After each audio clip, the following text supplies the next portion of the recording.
Bom dia, meu querido, querida, que a bênção, a graça, a paz do Senhor esteja sobre a nossa vida em mais um dia. Louvamos ao Senhor, porque Ele é fiel, amém? A palavra do Senhor diz que se nós somos infiéis, todavia Ele permanece fiel, porque não pode negar-se a si mesmo. Então esse é o nosso Deus, esse é o Deus a qual nós servirmos. Se você ainda não serve esse Deus, se você ainda não se rendeu a Jesus, se você ainda não declarou com a sua boca que Ele é o Filho de Deus, que Ele é o Salvador, enfim, quando a gente fala em aceitar a Jesus, outros falam, não é a gente que tem que aceitar a Jesus, é Ele que tem que nos aceitar. Pois é aceitar os mandamentos dEle, é aceitar a palavra dEle, é aceitar as instruções, que Ele nos dá através da sua lei, através da sua palavra. Amém, queridos? Então, graças a Deus, chegamos até aqui. Se você está de pé, se você está aí lutando, eu faço sempre a questão de dizer, com todas as dificuldades, querido, com todas as lutas, com todas as adversidades, nós não fomos derrotados, né? Isso é importante a gente dizer. Talvez você não esteja muito bem neste momento, esteja passando por um momento difícil, mal se aguentando de pé. Mas, se você está de pé, se você está vivo, se você está com vida, é porque ainda não acabou. É porque ainda, existe luta, existe vitória para você, existe esperança para você e para mim. Então não vamos desistir, queridos, porque nada é tão ruim que dure para sempre ou que dure eternamente. A única coisa que dura eternamente, para sempre, é o que acontece com a gente depois que a gente parte dessa terra. Depois que o nosso corpo vira pó. Então isso é algo sério, mas enquanto isso não acontece, que você possa lutar, que você possa guerrear pela sua salvação, que você possa lutar pela sua família, que você possa se levantar para cuidar dos seus, apesar da salvação ela ser individual. Nós entendemos que Deus ele nos levantou com um propósito, para estarmos orando pelos nossos, pela nossa família, pela nossa casa, pelos nossos filhos, esposa. Então, não desista, como diz aquela canção, não pare de crer. Os sonhos de Deus, eles não podem morrer para com a sua vida e a minha vida. Querido, eu estou meditando no livro do Eclesiastes, nesta manhã, e o livro de Eclesiastes fala muito sobre tempo para todas as coisas, que há tempo de plantar, há tempo de colher, enfim. O livro de Eclesiastes fala muito sobre essas coisas, sobre a vaidade do homem, a solicitude da vida, enfim, essa correria que a gente vive ao buscar, ao correr atrás das coisas para nossa sobrevivência e às vezes de uma maneira exagerada e às vezes de uma maneira a qual a gente gasta a nossa vida buscando estas coisas, né? A gente gasta, a gente se afadiga, como diz mesmo a palavra do Senhor nesse livro. A gente se mata, é o ditado popular, Se mata para conseguir as coisas, para buscar as coisas. E a palavra de Deus, queridos, ela condena esse tipo de prática. Quando a gente vê, quando a gente estuda, quando a gente se aprofunda. O plano de Deus para a gente é que a gente tenha uma vida debaixo da sua vontade, debaixo do seu querer, a qual Ele, o próprio Deus, Ele nos dê tudo no seu devido tempo, tudo no momento dEle. O que a gente precisa fazer é trabalhar, como diz a palavra do Senhor, correr atrás do nosso sustento, como diz a palavra de Deus, porque a gente vai ter que suar para conseguir o pão de cada dia, não é? Mas sem aquela coisa de você se matar, de você não ter tempo mais para nada a não ser isso, a não ser correr atrás disso. E assim tem vivido muitas pessoas que estudam, que trabalham, que fazem tudo num tempo só, não tem tempo para pensar em mais nada a não ser isso. E a sua vida ali, ela acaba, a sua vida ali, um bom exemplo, é 5 anos você ali lutando, e chega um momento que você passa e vê que A única coisa que você precisa é ter uma vida, é ter o ar que você respira para poder você sobreviver e viver. Não são poucas pessoas que dizem que o que mais tem valor é a nossa vida mesmo, e as melhores coisas estão nas coisas mais simples. Mais simples. Porque, querido, não é fácil a gente entender que quanto mais coisas a gente tem, mais trabalho a gente tem, mais ocupado nós ficamos para cuidarmos dessas coisas, mais preocupação nós ficamos. E todas as vezes que a gente coloca a nossa vida nestas coisas, a gente não vai ter sossego. Nosso desassossego vai ser grande, porque a gente vai ficar com medo de perder, que alguém nos roube, que alguém nos tome. Então, isso é uma conversa que, meu Deus do céu, dá muito pano para manga, essa é a verdade. Eu queria ler ao menos alguns versículos aqui de Eclesiastes, capítulo 8, que diz assim, ó, 8:5. Quem guarda o mandamento não experimenta nenhum mal, e o coração do sábio conhece o tempo e o modo, porque para todo propósito há tempo e modo, porquanto é grande o mal que pesa sobre o homem, porque este não sabe o que há de suceder e como há de ser. Ninguém há que lhe declare. Não há nenhum homem que tenha domínio sobre o vento para reter, nem tampouco tem ele poder sobre o dia da morte. Quem há nem há tréguas para nesta peleja, nem tampouco a perversidade livrará aquele que a ela se entrega. Tudo isto vi quando me apliquei a toda obra que faz debaixo do sol. Há tempo em que um homem tem domínio sobre um outro homem para arruiná-lo. Bom, querido, esse tempo e o modo aqui é aquilo que a gente precisava saber na nossa vida. O tempo e o modo. Ou seja, como vai ser daqui a tanto tempo. Na verdade, como você gostaria de saber o futuro? Talvez haja essa preocupação no seu coração, você fica inquieto, não, eu tenho que trabalhar porque a gente não sabe o dia da manhã, não, eu tenho que juntar muito dinheiro porque a gente não sabe o dia da manhã. Então, essas preocupações excessivas em relação a isso, em relação a essas coisas a qual a gente não tem domínio, a qual a gente não consegue controlar. Essa é a verdade. Não são poucas pessoas, queridos, que trabalharam.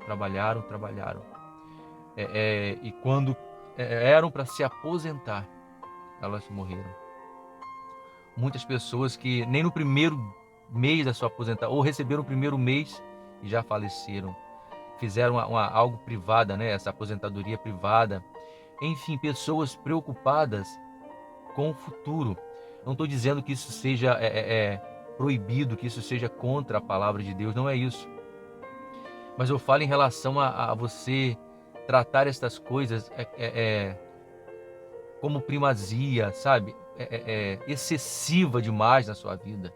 Você colocar toda a sua força, você colocar toda a sua vida nisso, de modo que você não tenha tempo para mais nada a não ser isso. A sua mente está muito ocupada com essas coisas. Você não tem um tempo para estar com a sua esposa, para estar tendo uma conversa com ela, para estar tomando um café. Você não tem um tempo para estar com seu filho que está crescendo e muitas vezes você não está vendo ele crescer. Você não tem tempo para estar ligando para o amigo, tendo talvez um momento de comunhão, ou uma pescaria ou algo. Ou seja, a sua vida é totalmente tomada pelas coisas dessa vida, por buscar as coisas dessa vida. Enquanto você já tem uma casa, talvez você já tenha um carro, um meio de se locomover, né? Que hoje em dia carro nem é luxo mais, é necessidade. Você já tem com que se sustentar nessa vida. E mesmo tendo esta base que Deus ele nos dá a partir do momento que a gente trabalha, na verdade, para estarmos vivendo, a gente ainda quer se matar, correndo atrás de coisas que talvez a gente nem tenha tempo para desfrutar, nem tenha tempo para curtir, né, como diz o popular. Então, queridos, é para nós avaliarmos, é para a gente pensar. E cada um tem a sua vida, cada um sabe da sua vida, você sabe da sua, eu sei da minha. E o quanto eu tenho lutado para ter essas coisas em excesso, e quanto você tem lutado. O que a gente precisa buscar, querido, é um equilíbrio, sabe? É a vontade de Deus em tudo isso. A palavra do Senhor lá em Salmos 1 vai falar que bem-aventurado o varão que não anda no conselho dos ímpios, nem se detém no caminho dos pecadores, nem se assenta na roda dos escarnecedores. Antes, o seu prazer está na lei do Senhor, e na sua lei medita de dia e de noite. A questão da palavra de Deus, ela está na nossa vida, é algo importante, porque esse prazer que a gente tem na lei do Senhor, né, quando o salmista ele diz desse prazer, é porque existe um tempo para ter este prazer, existe um tempo para buscar este prazer, para conhecer este prazer na lei do Senhor e na sua lei meditar de dia e de noite. Então, queridos, como teremos tempo para estarmos buscando a lei do Senhor, se a nossa vida é só correria, se a nossa vida é só labuta, se a nossa vida é só trabalho, se a nossa mente só está ocupada com as coisas dessa vida? A gente não tem um tempo, um momento para parar e ouvir Deus falar, a não ser um domingo que a gente às vezes vai a uma congregação e escuta uma palavra. E na segunda-feira esta palavra já saiu do nosso coração, porque a nossa mente se encheu de trabalho de novo, e a gente precisa lutar, e a gente precisa correr atrás, matar aquele leão que a gente fala por dia. Então, a necessidade desse prazer na lei do Senhor, no versículo que segue também, ele diz que eles darão fruto na estação própria. Aqui, querido, é falando exatamente do tempo. Porque uma planta, uma árvore, ela precisa dar o seu fruto na estação própria. Não é verdade? Você já viu uma árvore que dá um fruto fora de época? O que acontece? Esse fruto ele apodrece, esse fruto ele cai, esse fruto ele não vinga, ele não permanece. Então, olha a necessidade da gente conhecer aqui, ó. Quem guarda o mandamento não experimenta nenhum mal. E o coração do sábio conhece o tempo e o modo. Olha a necessidade da gente conhecer o tempo e o modo para todas as coisas, para todas as circunstâncias da nossa vida. E para conhecermos esse tempo e o modo, a nossa vida, ela precisa estar dentro da vontade de Deus, pautada na palavra de Deus. A gente trabalhando, a gente vivendo neste mundo, mas na direção de Deus, nos caminhos do Senhor que são retos. Para que a gente venha, querido, dar o fruto no tempo certo. Aí sim ele vai ser viçoso, aí sim ele vai ter proveito. Então, eu queria que você imaginasse a sua vida neste momento. Você na sua correria do dia a dia, sem consultar a Deus, sem consultar a vontade de Deus, sem conhecer os planos de Deus para você. Você correndo atrás, não conhecendo o tempo e o modo, dando fruto fora de época, ou seja, fruto que você procurou, fruto que você procurou produzir. Ou seja, a vontade de Deus não estava ali, né? Deus não estava presente quando este fruto produziu, nasceu. Isso você pode interpretar como várias coisas na sua vida, coisas que você passou na frente de Deus para ter, para conseguir.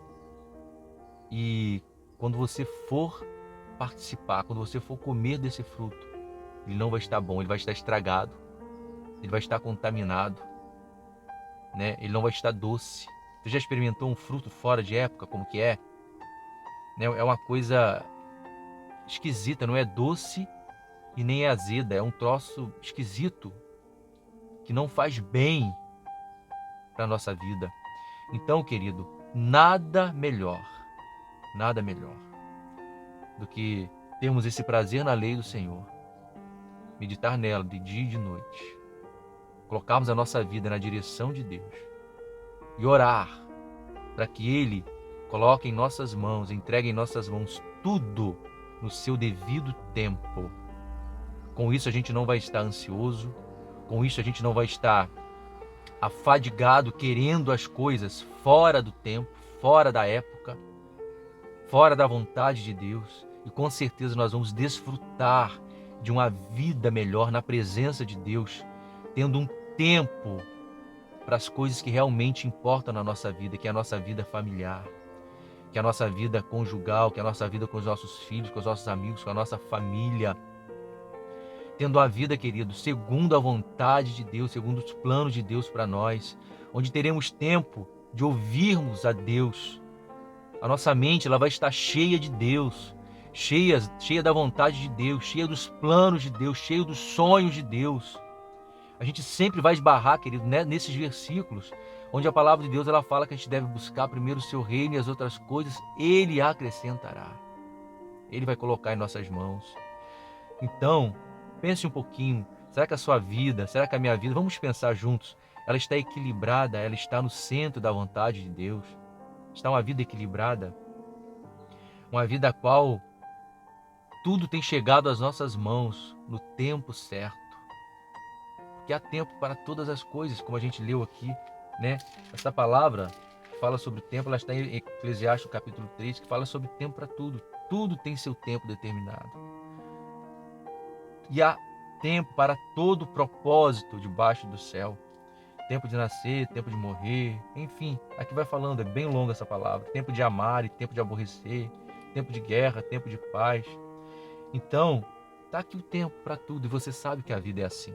E esse tempo a gente não conhece, somente Deus conhece.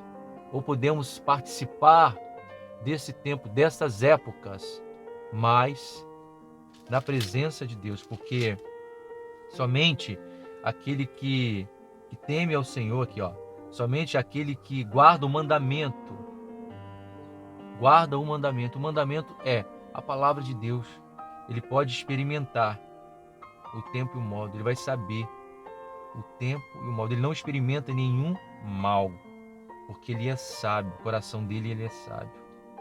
Então, querido, este grande mal, ele pesa sobre todo o homem, não existe um que escape. É o tempo que a gente passa aqui. E esse tempo ele precisa ser aproveitado da melhor maneira possível. Porque hoje você está aqui e à tarde você pode não estar mais. Você já parou para pensar nisso? Que agora você está aqui e à tarde você pode sair e pode não voltar. É algo muito pesado de se dizer, mas é a mais pura verdade. E o que você tem feito nesse tempo, nesse período de tempo que você tem, que não pertence a você, que você não pode controlar. Porque, querido, pensa bem, se você não pode controlar o tempo, se você não pode controlar como as coisas acontecem na sua vida, como que você quer ter controle, como que você quer se afadigar para controlar o tempo da vida? Ou seja, você corre contra o tempo, ou tenta correr contra o tempo para conseguir tantas coisas. E você não sabe se vai dar para aproveitar essas coisas ou não. Voltando a dizer, eu falo assim, de se matar, de se afadigar para conseguir essas coisas, enquanto você já tem com que aproveitar a vida, enquanto você já tem o suficiente para viver em paz, para ter uma vida abençoada. Talvez você já tenha até uma vida, você precise dela para viver, mas você não consegue enxergar, você não consegue ver, está diante dos seus olhos. Você é feliz, mas você não sabe. Você é feliz e você não sabe, querido. Então, é uma questão também que a gente precisa atentar, que Deus ele possa abrir os nossos olhos para a gente ver o que está diante de nós. Porque às vezes já está tudo pronto. Deus já nos deu, já colocou tudo em nossas mãos e a gente não está vendo. A gente quer mais, a gente está correndo atrás de coisas que nem é para nós. Os planos de Deus, esses planos nem são nem é para nós, a gente nem está incluído nesses planos. Então, é preciso a gente consultar a Deus. É preciso a nossa vida realmente estar diante de Deus. Nosso prazer precisa estar na lei do Senhor. A nossa vida precisa estar na palavra de Deus. Nosso contato precisa estar diariamente com Deus, para que possamos estar consultando a Deus todas as coisas que iremos fazer, todas as decisões que iremos tomar, cada passo que iremos dar. Então, querido, a gente sempre vai parar nessa questão de comunhão com Deus, de relacionamento com Deus, para que possamos aproveitar esse pouco tempo que temos aqui na terra. Amém? Então, Esta é a palavra que Deus ele tem ministrado no meu coração. E cada vez que eu olho para a palavra de Deus, e cada vez que eu começo a viver, eu entendo que o pouco que temos em nossas mãos, que achamos às vezes até pouco, é esse pouco que Deus ele quer usar para que tenhamos vida e vida em abundância aqui. Não pense que você vai ter vida em abundância quando você ficar rico, quando você não. A vida que Deus ele tem para nós, querido, é uma vida que vai além de bens materiais, riquezas e tesouros. É outro tipo de vida, não se engane. Amém? Então, não perca o seu tempo. Não perca. Correndo atrás dessas coisas, deixando Deus de lado, deixando a sua casa de lado, deixando a sua família de lado, achando que Deus tem para você é uma vida de riqueza, e para isso você tem que abandonar os seus e correr atrás disso. Eu tenho certeza que isso não está nos planos de Deus para a sua vida e nem para a minha vida, querido. Então, que Deus abençoe o seu dia, a sua casa, a sua família, que possamos buscar em Deus esse tempo e modo para todas as coisas. Então, somente descansar em Deus, repousar em Deus, confiar em Deus, sabendo que Ele vai entregar tudo em nossas mãos. Amém? Deus te abençoe e até uma próxima, se assim Deus permitir.